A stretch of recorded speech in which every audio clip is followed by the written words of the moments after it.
এই আলিফকে দেখতে কিসের মতো মনে হয়? এই ওপর থেকে নিচের দিকে একটা খাড়া টান দিলে যে রূপটি পাওয়া যায় সেই রূপটির নামই হচ্ছে কি? আলিফ। তারপরে এই সোজা করে একটা টান দেওয়া হলো, এই সোজা টানের দুই মাথা উঁচু করে দেওয়া হলো। এই সোজা টানের দুই মাথা উঁচু করে দিয়ে নিচে এক নুক্তা হলে তার নাম বা, উপরে দুই নুক্তা হলে তার নাম তা, এবং উপরে তিন নুক্তা হলে তার নাম সা। তাহলে আমরা পেলাম যে উপর থেকে নিচের দিকে খাড়া টান দিলে তার নাম আলিফ, সোজা টানের দুই মাথা উঁচু করে দিলে এবং তার নিচে একটি নুক্তা হলে তার নাম বা, সোজা টানের দুই মাথা উঁচু করে দিয়ে উপরে দুই নুক্তা হলে তার নাম তা, সোজা টানের দুই মাথা উঁচু করে দিয়ে উপরে তিন নুক্তা হলে তার নাম সা। উপর থেকে নিচের দিকে খাড়া টান দিলে তার নাম আলিফ, তার নাম আলিফ। সোজা টানের দুই মাথা উঁচু করে দিলে এবং তার নিচে একটি নুক্তা হলে তার নাম বা, তার নাম বা। সোজা টানের দুই মাথা উঁচু করে দিলে এবং তার উপরে দুইটি নুক্তা হলে তার নাম তা, তার নাম তা। সোজা টানের দুই মাথা উঁচু করে দিলে এবং তার উপরে তিনটি নুক্তা হলে তার নাম সা, তার নাম সা। আলিফ খালি বাইরে নিচে এক নুক্তা হয়, তাই এর উপর দুই নুক্তা তিন হলে সা কয়।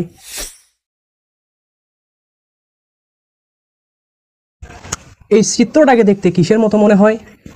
একটা ডালের মতো মনে হয়, যে ডালটা পাতা সহ আছে। এই ডালের পাতাগুলোকে আমরা মুছে ফেলতেছি। তারপরে এই পাশের ডালটাকে আমরা মুছে ফেলতেছি। তাহলে অবশিষ্ট কি থাকলো? দুইটি ডাল, একটি ডাল, দুইটি ডাল। এটাকে আমরা কি বলতে পারি? জোড়া ডাল। এই জোড়া ডালের নিচের দিকটাকে যদি বাঁকিয়ে দেওয়া হয় তাহলে রূপটা দেখতে কিসের মতো মনে হয়? এই হরফটার মতো মনে হচ্ছে না? তাহলে এই হরফটার মতো মনে হচ্ছে। তাহলে এই হরফটার নামই হচ্ছে হা। তাহলে আমরা হাকে কি বলতে পারি? যে জোড়া ডালের নিচের দিকটা বাঁকিয়ে দিলে তার নাম হা। এই হায়ের নিচে বা পেটে যদি এক নুক্তা দেওয়া যায় সেটা হবে জিম, এবং উপরে এক নুক্তা হলে সেটা হবে খ। জোড়া ডালের নিচের দিকটা বাঁকিয়ে দিলে এবং তার নিচে একটি নুক্তা হলে তার নাম জিম, তার নাম জিম। জোড়া ডালের নিচের দিকটা বাঁকিয়ে দিলে তার নাম হা, তার নাম হা। হায়ের উপরে একটি নুক্তা হলে তার নাম খ, তার নাম খ। জিমের নিচে এক নুক্তা, হাতে নুক্তা নাই, খয়ের উপর এক নুক্তা, জেনে রাখো তাই। এই ডালকে দেখতে কিসের মতো মনে হয়? এই সংখ্যাটার নাম কি? এই সংখ্যাটা হচ্ছে অঙ্ক সংখ্যা 1। এই অঙ্ক সংখ্যা 1-এর নিচের গোল অংশটুকু যদি মুছে দেওয়া হয় তাহলে যে রূপটি থাকে সেই রূপটির নামই হচ্ছে দাল। এই দালের উপরে যদি এক নুক্তা দেওয়া হয় সেটা কি হয়ে যায়? সেটা জাল হয়ে যায়। তারপরে র। এই চিত্রে দেখানো জিনিসটির নাম কি হতে পারে?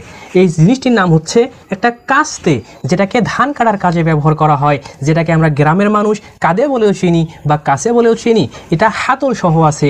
এই কাস্তে বা কাচের হাতলটা যদি মুছে দেওয়া হয় তাহলে যে অংশটুকু থাকতেছে বা যে রূপটুকু থাকতেছে সেই রূপটুকুর নামই হচ্ছে কি? র। তাহলে আমরা রকে কি বলতে পারি? যে হাতল ছাড়া কাস্তের মতো দেখা যায়। এই রয়ের উপরে এক নুক্তা হলে তার নাম ঝা। তাহলে আমরা এই 4টি হরফকে সংক্ষেপে বলতে পারি যে অঙ্ক সংখ্যা 1-এর মতো দেখা যায় তার নাম দাল, দালের উপরে এক নুক্তা হলে তার নাম জাল, হাতল ছাড়া কাস্তের মতো দেখা যায় তার নাম র, রয়ের উপরে এক নুক্তা হলে তার নাম ঝা। অঙ্ক সংখ্যা 1-এর মতো দেখা যায় তার নাম দাল, তার নাম দাল। দালের উপরে একটি নুক্তা হলে তার নাম জাল, তার নাম জাল। হাতল ছাড়া কাস্তের মতো দেখা যায় তার নাম র, তার নাম র। রয়ের উপরে একটি নুক্তা হলে তার নাম জা, তার নাম জা। দাল খালি জালের উপর এক নুক্তা জানি, র খালি জায়ের উপর এক নুক্তা মানি। এই চিহ্নটির নাম কি? এই চিহ্নটিকে আমরা বলতে পারি 3টি দাঁত। 1, 2, 3টি দাঁত। তারপরে এই জিনিসটার নাম কি? এই জিনিসটা হচ্ছে একটা বৃত্ত, একটা গোল। এই গোলের উপরের অর্ধেক যদি মুছে দেওয়া হয় তাহলে কি থাকে? অর্ধগোল। তাহলে এটাকে আমরা কি বলতে পারি? অর্ধগোল। এই অর্ধগোলটাকে 3টি দাঁতের বামের দিকে লাগিয়ে দেওয়া হলো। এই অর্ধগোলটাকে 3টি দাঁতের বামের দিকে লাগিয়ে দিলে যে হরফটি পাওয়া যায় সেই হরফটির নামই হচ্ছে সিন। তাহলে আমরা সিনকে কি বলতে পারি? যে 3টি দাঁতের বামের দিকে অর্ধগোল হলে তার নাম সিন। তারপরে সিনের উপরে 3 নুক্তা হলে তার নাম শিন। এই জিনিসটার নাম কি? এটাকে আমরা বলতে পারি চ্যাপ্টা মাথা বা চ্যাপ্টা গোল। এই চ্যাপ্টা গোলের বামের দিকে অর্ধগোল হলে তার নাম সদ, এই সদের উপরে আবার এক নুক্তা হলে সেটা জদ হয়ে যায়। তাহলে আমরা পেলাম যে তিনটি দাঁতের বামের দিকে অর্ধগোল হলে তার নাম সিন, সিনের উপরে তিন নুক্তা হলে তার নাম শিন। তারপরে চ্যাপ্টা গোলের বামের দিকে অর্ধগোল হলে তার নাম সদ এবং সদের উপরে এক নুক্তা হলে তার নাম জদ। তিনটি দাঁতের বামের দিকে অর্ধগোল হলে তার নাম সিন, তার নাম সিন। সিনের উপরে তিনটি নুক্তা হলে তার নাম শিন, তার নাম শিন। চ্যাপ্টা মাথার বামের দিকে অর্ধগোল হলে তার নাম সদ, তার নাম সদ। সদের উপরে একটি নুক্তা হলে তার নাম জদ, তার নাম জদ। সিন খালি শিনের উপর তিন নুক্তা দেখি, সদ খালি জদের উপর এক নুক্তা লিখি। এই তকে আমরা বলতে পারি ইংরেজি ছোট হাতের অক্ষর বি এর মতো বলতে পারি, অথবা বলতে পারি যে খাড়া টানের নিচের ডান দিকে, খাড়া টানের নিচের ডান দিকে চ্যাপ্টা গোল, তার নাম ত, অথবা তকে বলতে পারি ইংরেজি ছোট হাতের অক্ষর বি এর মতো দেখা যায়, তার নাম হচ্ছে ত। তাহলে তকে আমরা দুইভাবে বলতে পারি, এক যে খাড়া টানের নিচের ডান দিকে চ্যাপ্টা গোল হলে তার নাম ত, অথবা ইংরেজি ছোট হাতের অক্ষর বি এর মতো দেখা যায়, তার নাম হচ্ছে ত। এই তয়ের উপরে এক নুক্তা হলে তার নাম জ, তয়ের উপরে এক নুক্তা হলে তার নাম কি হয়ে যায়? জ। তারপরে এটাকে আমরা কি বলতে পারি? ছোট্ট গোল। এই ছোট্ট গোলের অর্ধেকটা মুছে দিলাম, তাহলে কি থাকলো? অর্ধগোল। এই অর্ধগোলের নিচের দিকটাকে বাঁকিয়ে দিলে তার নাম কি হয়ে যায়? আইন। তাহলে আমরা আইনকে বলতে পারি কি যে ছোট্ট অর্ধগোলের নিচের দিকটা বাঁকিয়ে দিলে তার নাম আইন। এই আইনের উপরে এক নুক্তা হলে তার নাম গইন। ইংরেজি ছোট হাতের অক্ষর বি এর মতো দেখা যায়, তার নাম ত, তার নাম ত। তয়ের উপরে একটি নুক্তা হলে তার নাম জ, তার নাম জ। ছোট্ট অর্ধগোলের নিচের দিকটা বাঁকিয়ে দিলে তার নাম আইন, তার নাম আইন। আইনের উপরে একটি নুক্তা হলে তার নাম গইন, তার নাম গইন। ত খালি জয়ের উপর এক নুক্তা দেখা, আইন খালি গইনের উপর এক নুক্তা লেখা। এই ফাঁকে দেখতে কিসের মতো মনে হয়? আমরা এটাকে বলতে পারি যে গোল।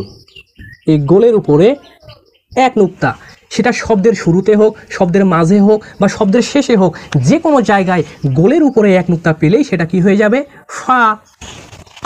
তারপরে কফকে আমরা বলতে পারি যে গোলের উপরে দুই নুক্তা হলে সেটা কফ, সেটা শব্দের শুরুতে হোক, শব্দের মাঝে হোক বা শব্দের শেষে হোক, যে কোনো জায়গায় গোলের উপরে দুই নুক্তা হলে সেটা কফ। তাহলে আমরা পেলাম যে গোলের উপরে এক নুক্তা হলে সেটা ফা এবং গোলের উপরে দুই নুক্তা হলে সেটা কফ। তারপরে এটা খাড়া টান দেওয়া হলো, এই খাড়া টানের নিচের বাম দিকে সোজা টান দেওয়া হলো, এই অংশটুকু একটু ভাসিয়ে দেওয়া হলো এবং পেটে একটা উল্টা দুই বা এস এর মতো চিহ্ন দেওয়া হলো, এই হরফটার নাম হচ্ছে কাফ। তাহলে আমরা কাফকে বলতে পারি যে খাড়া টানের নিচের বামের দিকে সোজা টান দিলে এবং তার পেটে উল্টা দুই বা এসের মতো একটি চিহ্ন পেলে তার নাম কাফ। তারপরে খাড়া টানের নিচের বাম দিকে অর্ধগোল হলে কি হলে? খাড়া টানের নিচের বামের দিকে যদি অর্ধগোল দেওয়া হয় সেটার নাম হচ্ছে কি? লাম। অথবা লামকে দেখতে কিসের মতো মনে হয়?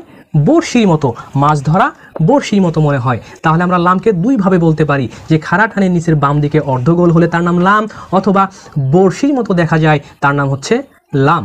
তারপরে মিমকে দেখতে কিসের মতো মনে হয়?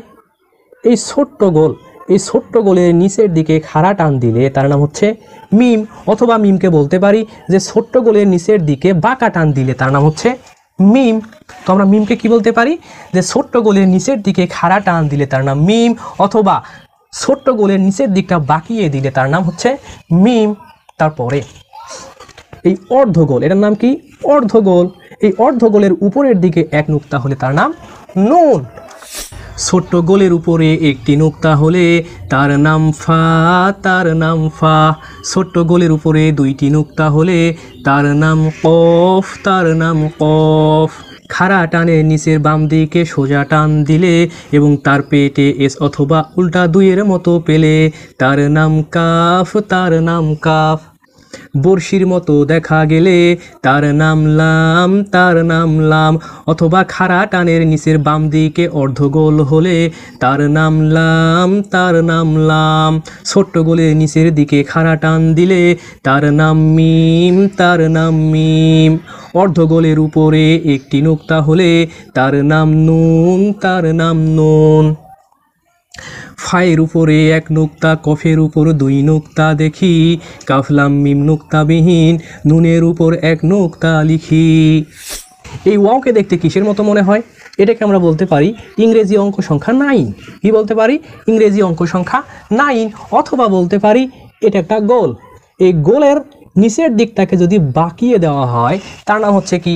ওয়াও। তাহলে ওয়াওকে আমরা দুইভাবে বলতে পারি। একটা বলতে পারি ইংরেজি অঙ্ক সংখ্যা 9-এর মতো, অথবা বলতে পারি যে গোল চিহ্নের নিচের দিকটাকে বাঁকিয়ে দিলে তার নাম হচ্ছে কি? ওয়াও। তারপরে গোলহা। এই সংখ্যাটার নাম কি? এই সংখ্যাটার নাম হচ্ছে অঙ্ক সংখ্যা 4। এই অঙ্ক সংখ্যা 4-এর উপরের মাথাটা যদি, উপরের অংশটুকু যদি মুছে দেওয়া হয় তাহলে যে রূপটুকু থাকে সেই রূপটার নামই হচ্ছে গোলহা। তাহলে আমরা এই গোলহাকে কি বলতে পারি? যে অঙ্ক সংখ্যা 4-এর উপর মাথা মুছে দিলে তার নাম গোলহা। এই সংখ্যাটার নাম কি? এই সংখ্যাটার নাম হচ্ছে 2। এই 2কে যদি উল্টা করে লেখা হয় তাহলে দেখতে হবে এমন। তাহলে হামজাকে আমরা বলতে পারি যে অঙ্ক সংখ্যা উল্টা 2-এর মতো দেখা যায় তার নাম হচ্ছে হামজা। তো হামজাকে আমরা কি বলতে পারি? যে অঙ্ক সংখ্যা উল্টা 2-এর মতো দেখা যায় তার নাম হচ্ছে হামজা। তারপরে ইয়া। ইয়াকে দেখতে কিসের মতো মনে হয়? যে অঙ্ক সংখ্যা 6, প্রায় 6-এর কাছাকাছি। এই অঙ্ক সংখ্যা 6-এর নিচের দিকে 2টি নুক্তা হলে তার নাম হচ্ছে ইয়া। অঙ্ক সংখ্যা 9-এর মতো দেখা যায় তার নাম ওয়াও, তার নাম ওয়াও। অথবা গোল চিহ্নের নিচের দিকটা বাঁকিয়ে দিলে তার নাম ওয়াও, তার নাম ওয়াও। অঙ্ক সংখ্যা 4-এর উপর মাথা মুছে দিলে তার নাম গোলহা, তার নাম গোলহা।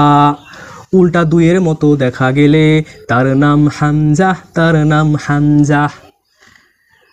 তারপরে অঙ্ক সংখ্যা 6-এর মতো দেখা গেলে এবং তার নিচে 2টি নুক্তা পেলে তার নাম ইয়া, তার নাম ইয়া। ওয়াও হাও হামজা খালি জেনে রাখো তোমরা, আরবি হরফের এই নিয়মগুলো ভালো করে প্র্যাকটিস করব আমরা। ইয়ার নিচে 2 নুক্তা, ইয়ার নিচে কয় নুক্তা? ইয়ার নিচে 2 নুক্তা। শেষ করিলাম ছড়া, মন দিয়ে শিখতে হবে সব রকমের পড়া। ফাঁকি যদি দেই তবে পরে খাবো ধরা, তখন আর কিছুই করার থাকিবে না, শুধু আফসোস করা ছাড়া।